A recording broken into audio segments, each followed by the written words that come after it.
still not subscribed to the partition, you know, it's a lot of ways that you can do this besides watching all the content.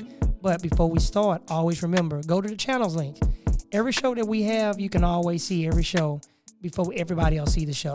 But besides that, always remember, subscribe to the channel, hit that notification bell, put it on all. Until then, always remember, anything is possible. Thank you for choosing the partition. Now let's get into the show. Anything is possible. Peace.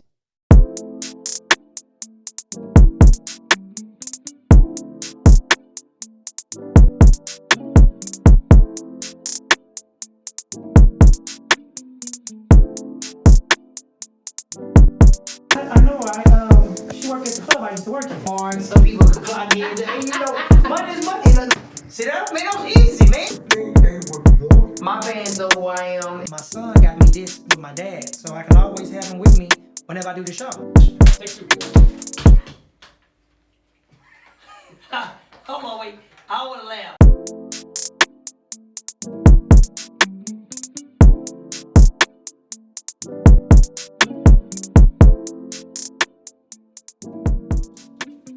Welcome back to Chopping Up with Lil Ron. Today in the studio, I have another music producer. I haven't had one in an actual while.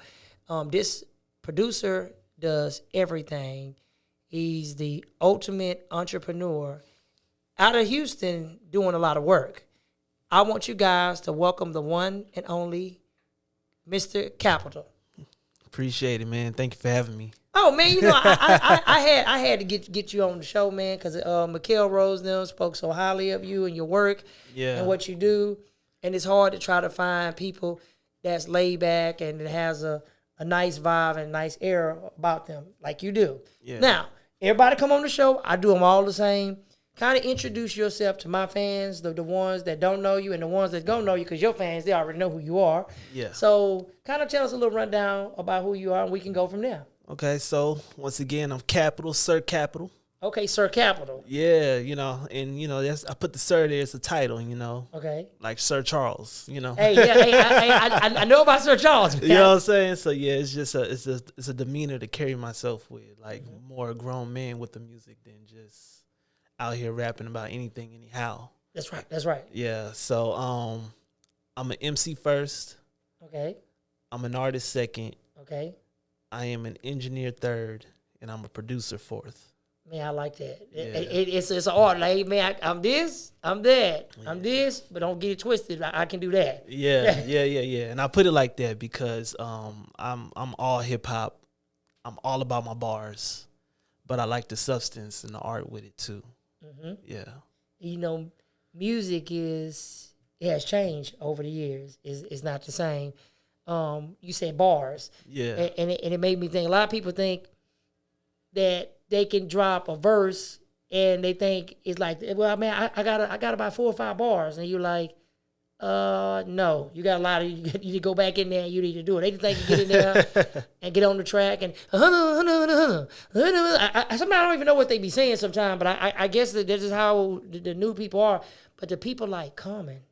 Oh man, you know, yeah. Common is good. I still say Common on T.I.'s album, King. Mm-hmm. He got a song called "A Good Life." Yeah, he tore that track up. Yeah, I can't take that from him.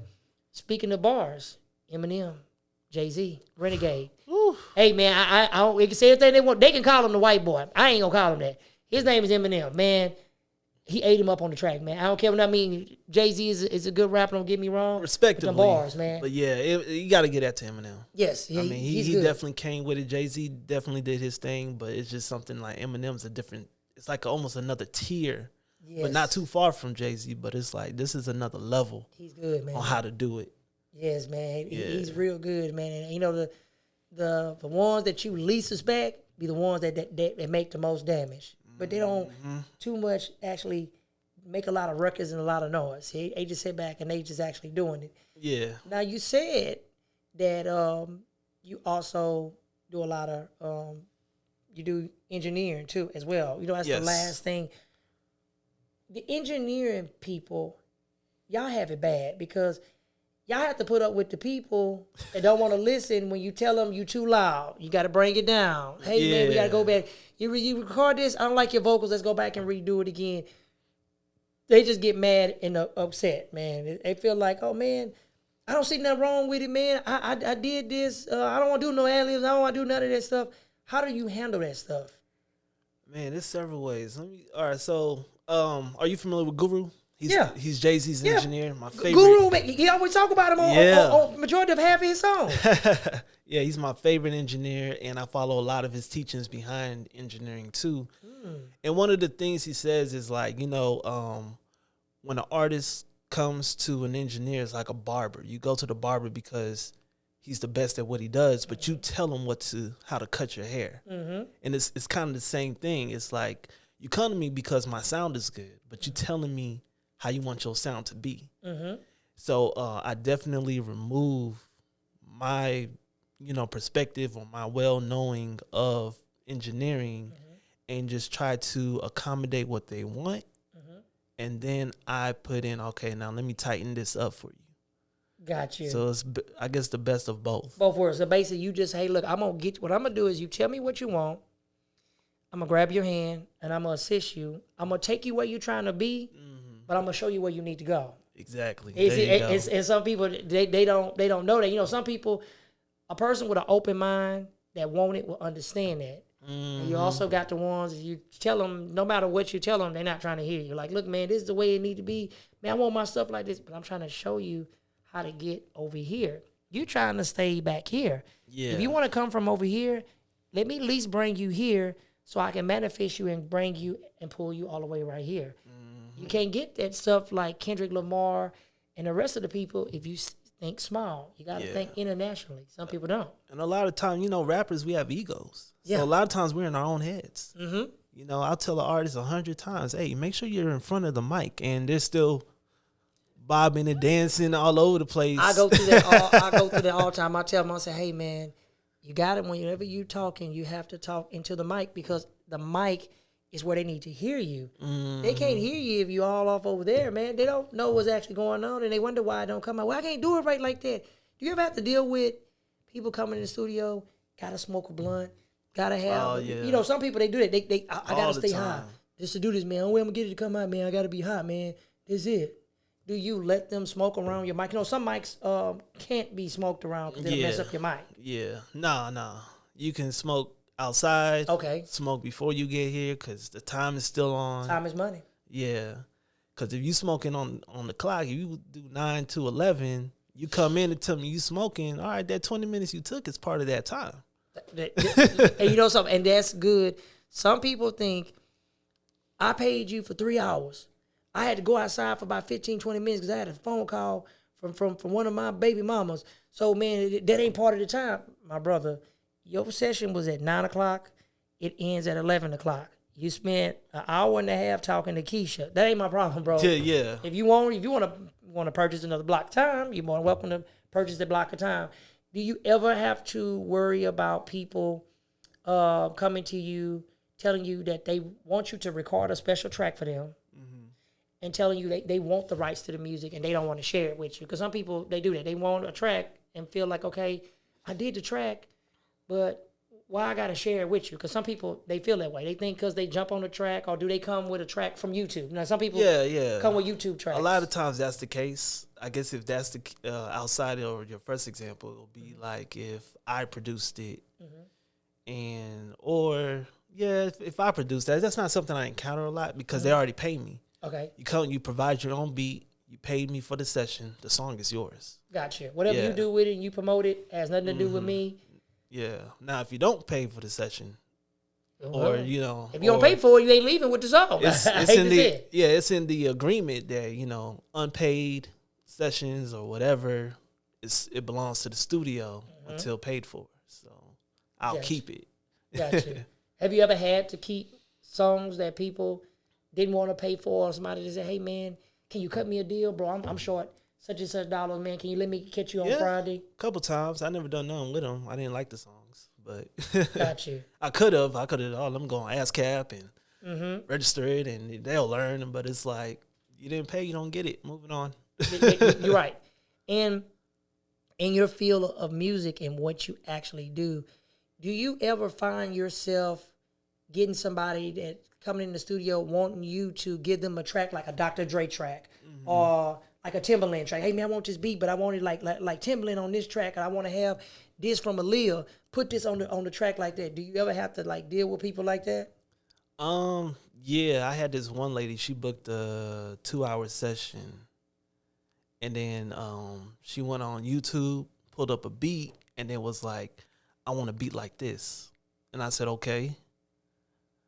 Where's the beat like this? Oh, you're gonna make it. I booked 2 hours.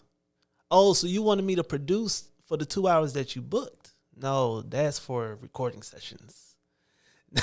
Wow. I don't work like that. If you want a custom beat, that's like, and that takes a lot of time. That's $250 off hip. You know, there's a lot of times people don't know when you custom make a track, that track can be from an hour to a week to a month, maybe a year.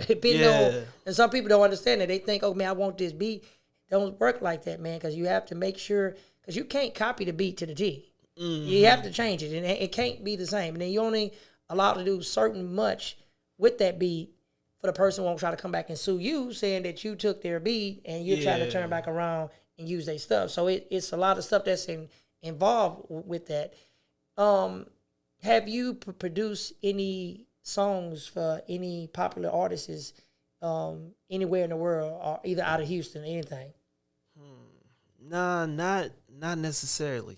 Okay. I'm working on that though. Okay. Well, you gonna get there. You trust me. You gonna get there real soon. Yeah, I guess if anything, the closest thing was I was featured on a song unofficially with Dave East, but the song. Oh man, I heard. Or the version that I was on never came out. You know, I hate when people do this. As a producer, do you ever have that problem where you got songs in the archives that was with artists that you had to record music for them, and they decided they never come out with this music, and it's sitting in your vault? Yeah, well, not that I produced, but I was with a guy. He was signed to Universal, and I was like, "Oh, it's Universal. I'm about to go all out." I rapped like I was Eminem, Tech 9, JayZ. I tried to put my best foot forward, and he was like, "I'm not gonna lie to you, Cap. You killed me on my own song. I'm not releasing it." And I was like, "God, I put everything into it." Wow. Yeah. Man, I know that, but do they? A lot of people think in the industry, it's all about rapping, and some people think it's all about producing beats all the time, but they never look at the paperwork. That's one thing that actually mess us up sometimes, because we don't look at that paperwork. That paperwork don't lie. A lot of people don't know how to register tracks. Some people just take music and put it out there, never register and stuff. Somebody take their music, go register it, ASCAP it. Now you mad because you come out with the song and I own it and I say it's mine, so you got to pay me. And you're like, no, I don't. That's my song. No, it is not. I'm the one that registered. It belongs to me. I copywrote it. I registered it. They don't understand, man. So you get out there, you have to. Exchange, all that. And some people, it's real. And people don't understand. You got people that's out there like vultures. They wait for that stuff. They wait to listen. They hear something. Let me see. Is it up? Oh, this ain't registered. And then they go straight, and they sit back and wait for it to actually blow up, and boom. Yeah. And it's good to go from there. Who would be some of the people that you idolize in the music for us, like producers, besides the one person, Guru? Oh, yeah. So Guru's more an engineer, but producer-wise, Jay Dilla. Yeah, I'm a huge Jay Dilla head. And, you have... Nujabes. He's from Japan. And of course we have our Timbalands for real. I like Kanye on another atmosphere with production. Man, he's a smart. I heard a beat he did when he was messing with the Michael Jackson "Never Can Say Goodbye." You can look it on YouTube. I am not lying. This beat is sick. I don't think he never came out with it. But he played with that Michael Jackson sample. Man, I'm telling you that if he ever release that, man, that thing is gonna be like fire. Yeah, I think I know which one you're talking about. That's the one where he like put it on 88 keys. Yes. And then he just started jamming with it. It was crazy. You know, Kanye in the beginning, people don't understand when Kanye came in the game, he was always focused on religion. People don't understand. If you listen to The Wire, listen to Jesus Walks, he was already pre-setting himself. Be like, hey, look, I got to do this with these guys, so I really want to get over here. And he lost his mom. You know, a man's mother is like his fruit, man. Without his mother, man, especially when she means something to him, mother and grandmother, man, that takes a lot from a man. But we're to the segment which is called Leon Top 5. Leon was a cousin of mine that actually passed away from a 18-wheeler accident last year. So I always dedicate this session to him every time I do a show. That's dope. Who would be your Leon's Top 5? It can be R&B, it can be rap, it can be gospel, it can be blues. I don't care what artist it is. Top 5. All right, so the first one is a group. Okay, that's cool. Hey, look, it's considered as an artist. It doesn't matter. It's an artist. Yeah, the first one's a group. Temptations. Oh, man. I love the Temptations. I would just listen to Your Love is Fading. I was just listening to that other day, man. And then second, I'm Nigerian, so like Fela Kuti. Okay. Every day, all day, Fela. Third, Method Man. I've been waiting for somebody to say Method Man. I've been waiting because, I told somebody the other day they were listening to Tupac. And you listen to this song, like, yeah, man, this. I said, hey, man, Method Man was the first person that said, I come to bring the pain. Yeah. I said, some people, they don't know that. He was the first one to do that. Even though Tupac actually did that song and used that, still, Method Man was the first one to actually do that. Wu-Tang was big, man. I read it in the article. Some of the Wu-Tang people, if Tupac would have never died, they had their own secret label they was finna get ready to do. They was finna go over there where he was at. That's true. I did hear about that. Yeah. Yeah, a lot of people, they don't know. And another thing that blow people mind, they don't even know, one of their first artists is Craig Mack. Nobody know that. That is a proven, with Death Row, when they went to Death Row East. Oh, okay. Craig Mack was the, matter of fact, the night of that incident, when Tupac got killed that night, when they went back to the club, they was going to announce it. Craig Mack was the first artist they're supposed to have been on now. Dang, a lot of people do not know that. Huge. That would have been a huge announcement because, oh, man. Man, can you imagine Craig Mack, Death Row East? I mean, shoot, I don't blame Craig Mack because once Biggie came to the scene, they kind of shifted him to the side. I always watched that. I always looked at interviews. In my eyes, it seemed like they didn't get along, like it was a conflict, it was a problem. I watched that. I was like, when you look at some of the interviews and some of the things they do, they were like, man, we on the same label, we label mates, but man, I don't mess with him. He don't mess with me. Like I found out the other day, somebody was talking about an interview about Biggie. Mm-hmm. They said Biggie actually called the hit on Snoop Dogg them trailer. When their trailer got shot, he said, New York, how y'all gonna let them come here and actually do this? And he told New York to stand up. They thought it was supposed to have been Tupac in the Dog Pound, and it was not. It was Snoop Dogg in the Dog Pound, and they shot the trailer up. A lot of people, they don't know that. 'Cause I watch a lot of stories, and especially a guy named No Joke or something like that. It's this guy. I watched him. I watched a guy named Gene all the time, the real DG. He was actually bodyguard for Big. Oh, okay. And they tell all their stories. Oh, okay. Yeah. Okay. And what's your next ones? What did I say? 3, right? Mm-hmm. Method Man. All right. So, let's see. 3 Method Man. Let me throw Scarface in there. Not in order, but. Man. Scarface. Scarface is, man. That dude is legendary to me. He was fighting for his life when the COVID I think it was like end of last year or some part of this year. Mm-hmm. He made it through because, Scarface, his lyrics, man. I like it when Ice Cube broke from NWA and he went and did the song with Scarface, and when they actually are in the press room, that song is like real good. I think it's on the Diary album. Oh, okay. Yes. Yeah. It's got Devin the Dude on there. Yeah. Mm-hmm. Can't believe that song. That's wrong. Cases don't live that long. Yeah, man, I'm telling you, man, that song, it jammed. Scarface number 4. And then, the last one, let me see. I feel like I should throw some R&B in there because I did come up R&B. So I'm gonna go with Key Sweat. I'm not trying to be funny. I'm gonna say this. You don't get mad at me. When I looked at you, the first thing that came to my mind, I said, man, he kind of smooth.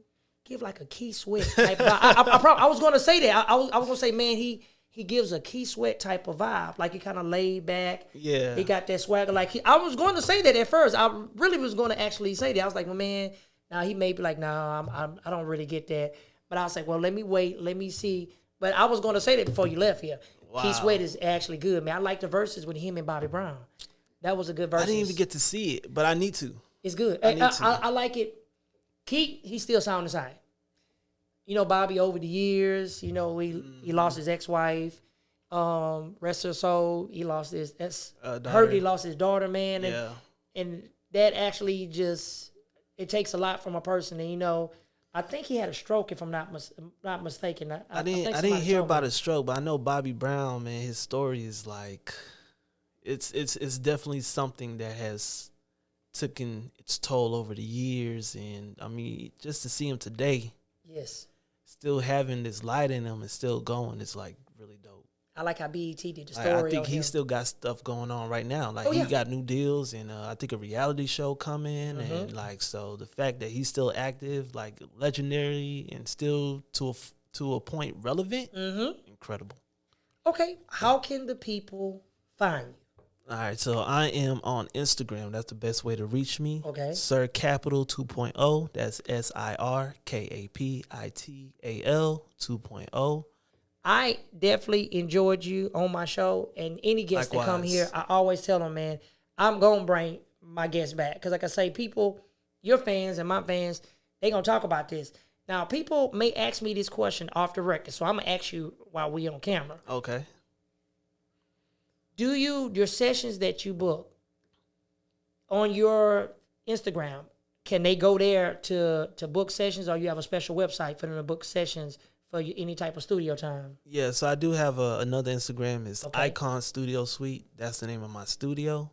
Currently, I am not recording artists because I'm back doing my music. Okay. But I still do provide the services of mixing and mastering. Okay, gotcha. Yeah.